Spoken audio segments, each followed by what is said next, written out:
తెలంగాణలో ప్రభుత్వ ఉద్యోగులకు శుభవార్త. రాజీవ్ స్వగృహ ఆధ్వర్యంలో నిర్మించిన ప్లాట్లను ఉద్యోగులకు అమ్మాలని రాష్ట్ర ప్రభుత్వం నిర్ణయించింది. సీఎం కేసీఆర్ ఆదేశాల మేరకు ఆన్లైన్ ద్వారా ఈ ప్రక్రియను చేపట్టబోతున్నారు. తెలంగాణ ప్రభుత్వం మరో కీలక నిర్ణయం తీసుకుంది.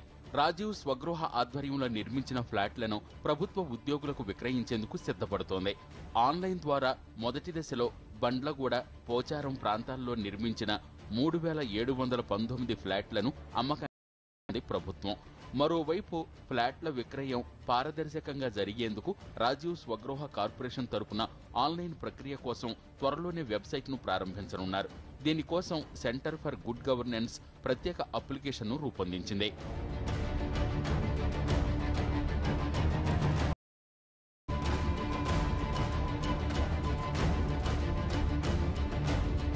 గత ప్రభుత్వాల నిర్లక్ష్యం వల్ల కోట్ల విలువైన ఫ్లాట్లు నిరుపయోగంగా పడున్నాయని, సరైన విధంగా మార్కెట్ అంచనా వేయకుండా గుడ్డిగా భారీ ఖర్చుతో ఈ ప్రాజెక్టును చేపట్టాయన్నది ప్రధాన ఆరోపణ.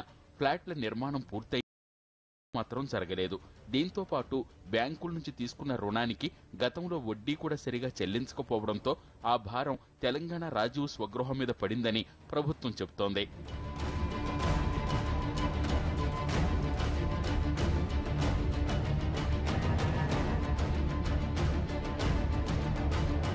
రాష్ట్ర విభజన తర్వాత తెలంగాణ వాటాగా వడ్డీతో కలిపి 1069 కోట్ల రూపాయల భారం రాజీవ్ స్వగృహపై పడింది.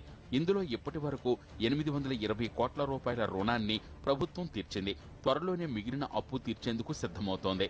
ఇదే సమయంలో ఫ్లాట్లను విక్రయించాలని కేసీఆర్ నిర్ణయించారు.